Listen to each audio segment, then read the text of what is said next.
بزرگوں کی کتابوں کے مطالعے سے جی سیدھی راہ ملتی ہے،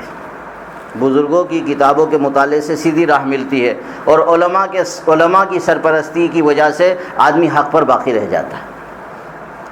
جن بندوں کو علماء حق کی سرپرستی علماء حق کی سرپرستی جن بندوں کو نصیب ہو جاتی ہے جی راہ حق پر وہ مستقیم رہتے ہیں، اور اگر علماء حق کی سرپرستی نہ رہی تو گمراہی آ جاتی ہے۔ اللہ تعالی ہم سب کو صحیح سمجھ عطا فرمائے۔ ایک جملہ ہے جی جو بڑا سبق آموز اور نصیحت آموز ہے، اللہ جی دوری کو جی قرب سے بدل دے۔ حضرت محی السنہ مولانا شاہ ابراہیم الحق صاحب ہردوئی رحمۃ اللہ علیہ ایک مجلس میں تشریف رکھتے تھے، بہت سے لوگ تھے، تو حضرت نے یہ بات ارشاد فرمائی، علماء حق کی سرپرستی سے جی استقامت علی الدین نصیب ہوتی ہے۔ تو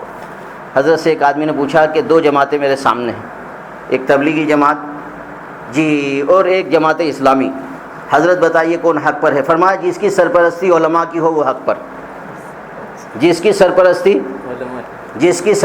اس وقت حضرت مولانا انعام الحسن صاحب رحمۃ اللہ علیہ کی سرپرستی میں جی ہماری تبلیغی جماعت تھی، اور ماشاءاللہ جی حضرت جب بھی اجتماع فرماتے تو بیعت کا اعلان ہوتا تھا، لاکھوں کا مجمع بیعت ہوتا تھا، مگر اب ایسا وقت آ گیا ہے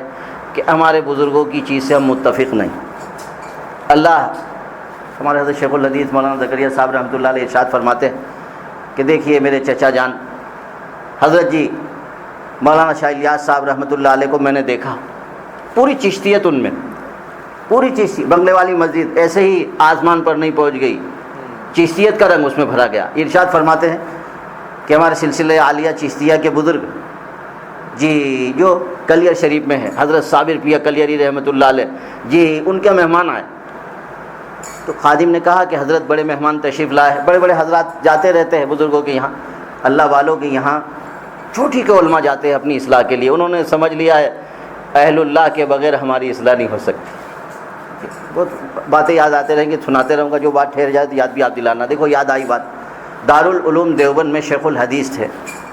حضرت مولانا ہاشم بخاری رحمۃ اللہ، بخارا کے عالم، زبردست عالم،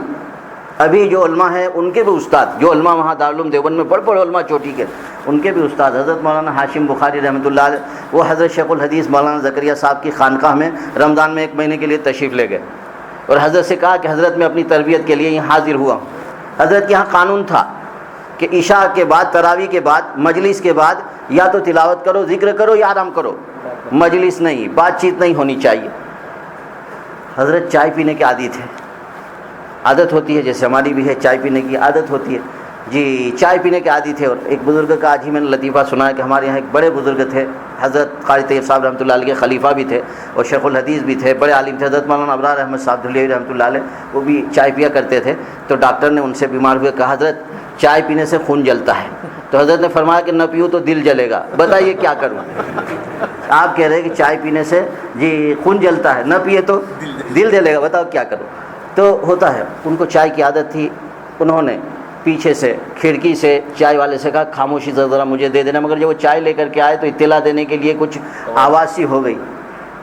حضرت نے فوراً کہا کون بات کر رہا ہے، بلاؤ ان کو۔ خادم نے حاضر کیا تو کہتے ہیں جو حضرات وہاں حاضر تھے، حضرت نے اتنا ڈانٹا، اتنے بڑے محدث، سینکڑوں طلبہ ان کے سامنے درس لیتے، دارالعلوم دیوبند کے محدث، معمولی آدمی، حضرت نے اتنا ڈانٹا جی، کہہ رہے تھے سامعین کو ایسا لگ رہا تھا کہ بجلیاں گر رہی ہے آسمان سے۔ تو انہوں نے اپنا بستر نہیں اٹھا لیا، اصلاح نفس کے لیے تشریف لے گئے تھے، اصلاح نفس کے لیے تشریف لے گئے تھے، اس لیے حضرت سے کہا کہ حضرت مجھ سے غلطی ہوئی، آئندہ نہیں ہوگی، میں اپنے نفس کو دبا سکتا ہوں۔ ایک ہی رات میں تربیت ہو گئی، اللہ اکبر، بڑے حضرات ایسے ہوتے ہیں۔